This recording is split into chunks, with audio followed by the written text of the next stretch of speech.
Live from our 7 Tasmania studios, your nightly news begins now.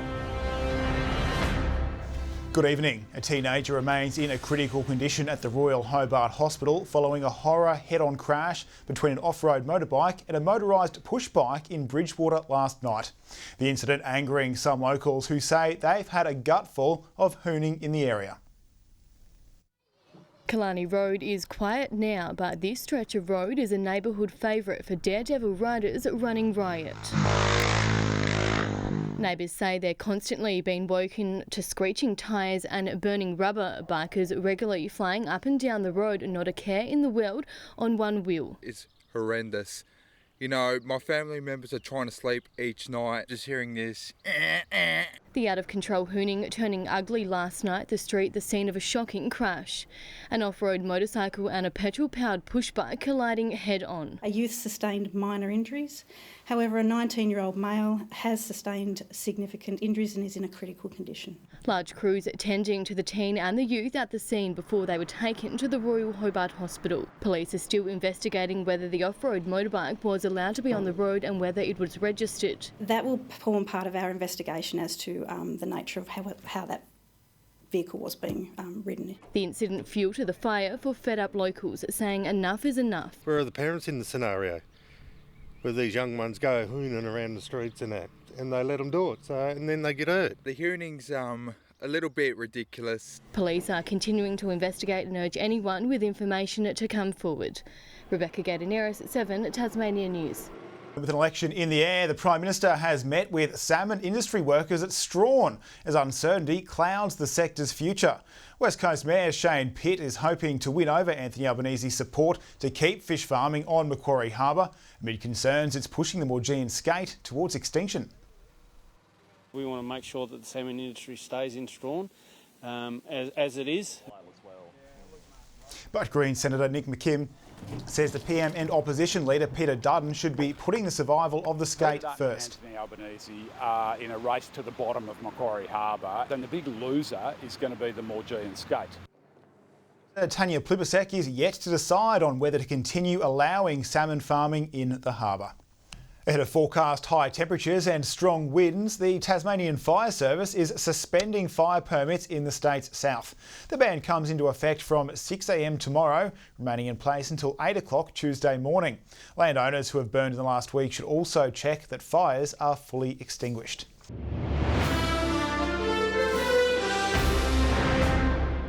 Animal welfare groups are dialling up the pressure for Tasmania to follow New Zealand's lead after our trans-Tasman neighbours this week decided to ban greyhound racing. But while the state government stands firm, a petition will seek to prove the sport has lost its social licence.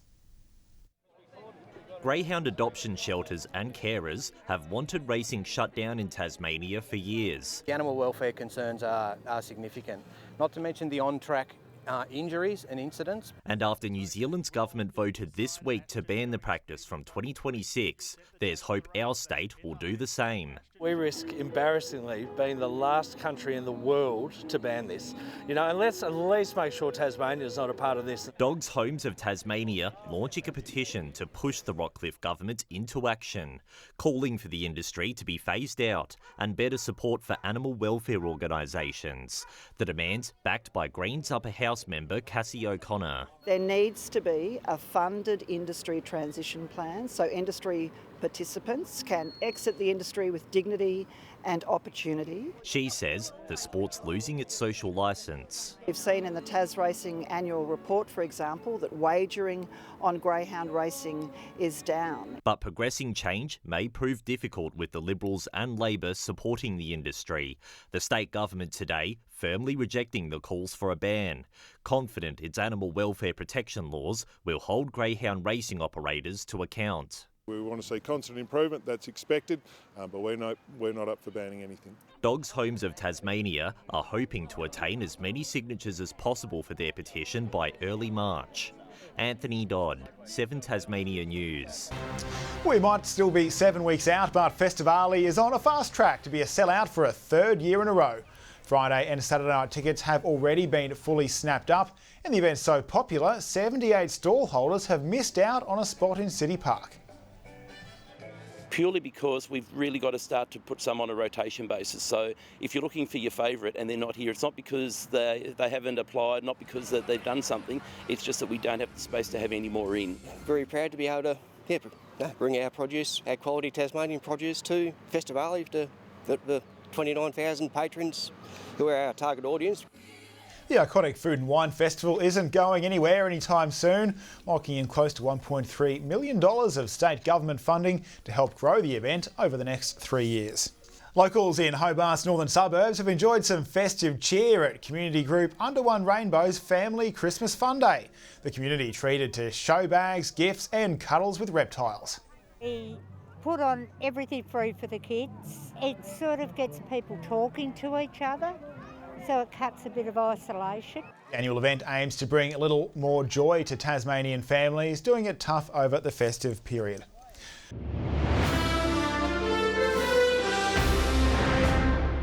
After 5 years representing the Salamanca Market Stallholders Association, Emma Hope has announced she's stepping down from the top job. The small business owner crediting her work fighting for small business owners during COVID lockdowns as her biggest achievement. We were very restricted in our numbers, so we had to advocate for larger crowds and slowly get back on track. And that's good that we have been able to do that.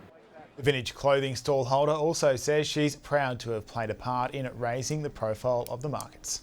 Former racehorses have found a new sense of glory, ditching the track to shine at the State Show Jumping Championships. This year's champion is crowned with extra meaning. The leading thoroughbred was brought into the sport by legendary trainer, the late Terry Rolls. The first place ribbon close to the heart.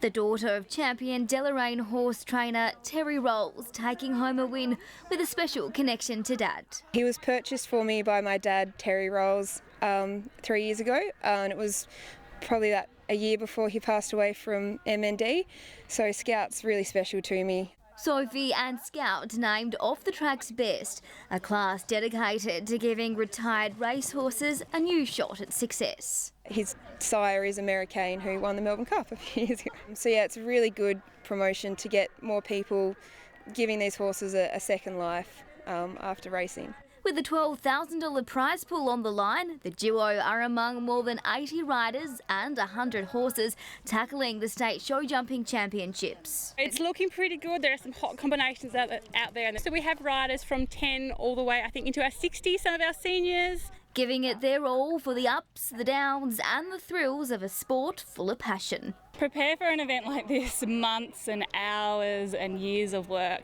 Victoria Risto, 7 Tasmania News. In Hobart, the Tasmanian Tigers have let another win slip from their grasp, going down to New South Wales in this afternoon's WNCL clash. It was a nightmare start for the women, the Tigers star opener Lizelle Lee falling in the first over, trying to combat a bowling frenzy from the Blues. Johnson with a wide one and she's out! So gone, lovely catch taken. I think that's Maitland Brown that's taken the catch. The Tigers will be looking to bounce back when they face the New South Wales Breakers again on Monday. Well, the Jack Jumpers have sensationally dropped import Craig Sword.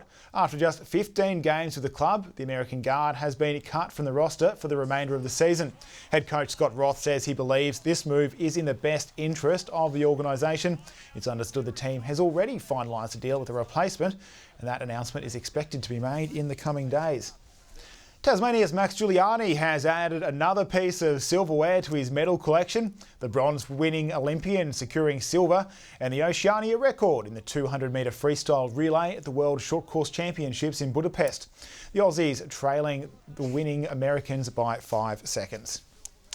To gridiron now, where the Hobart Knights have pulled off a Tiger Bowl three-peat in spectacular fashion. Coming in as underdogs after losing to the Launceston Gorillas 50-0 the last time they met, the Knights got the ultimate revenge in the decider, keeping the home side scoreless until the last quarter. The visitors held on to make it 3 in a row with a 28-8 victory. Good evening. Hobart and Launceston both 21 today, Devonport 18 and 20 recorded at Burnie. A high today was at Friendly Beaches with 22, Smithton, St Helens, Maria Island and Bushy Park all 20 degrees, Lowhead Grove and Lyowini 19, 18 degrees for the islands and also at Strawn. Areas of low cloud were seen about the west and far south today. High cloud can be seen extending across the state throughout the day, but no significant rainfall to report. Extensive convective clouds sat over parts of eastern Queensland today, with mid to upper level clouds stretching along inland WA and SA. Tomorrow, the high centre will move to the east of Tasmania, directing warm northeasterlies across the island. And in saying that, we have no current warnings to report. West to northwesterly winds 10 to 20 knots about the south during the morning. Variable across inland lakes with 10 knots expected there. Southwesterly swells peaking at 2 metres in the west and the south. Hobart partly cloudy tomorrow, 24, much the same in Richmond, 25. A fine and sunny 27 degrees on the way for Ooze. A fine day in the north, Launceston 26, Devonport 20 and 24 the maximum for Deloraine. Fine and sunny in Burnie, 20 is the top, cloud clearing in Strawn 21, fine also at Curry with 22 degrees. Now a little cloudy in St Helens, 21, similar in Swansea with 22, but plenty of sunshine for Whitemark with 23 degrees. A warm one finally on Monday, 33 degrees expected in Hobart, although showers will develop about the west during the afternoon, extending elsewhere throughout the evening. A cool change on Tuesday with showers statewide, contracting to the west and south throughout the day. And on Wednesday, showers about the west and south, but thankfully they're likely to clear during the afternoon and it will be fine and sunny otherwise. Further abroad now, the mercury climbing in Adelaide tomorrow, 40 degrees there. A warm one too in Canberra, 36, 31 and fine in Melbourne, but a cloudy day in Sydney. And currently in Hobart is 18 degrees, cloudy also in Launceston with 17 and also at Devonport. And unfortunately the forecast is looking absolutely miserable for the test in Brisbane tomorrow, Nick. That's terrible news, Kyra, although I guess my wife will be pleased to hear that. I won't be hogging the TV all day. And that's all your news for tonight. We'll have updates later. Thanks for joining us. Good night.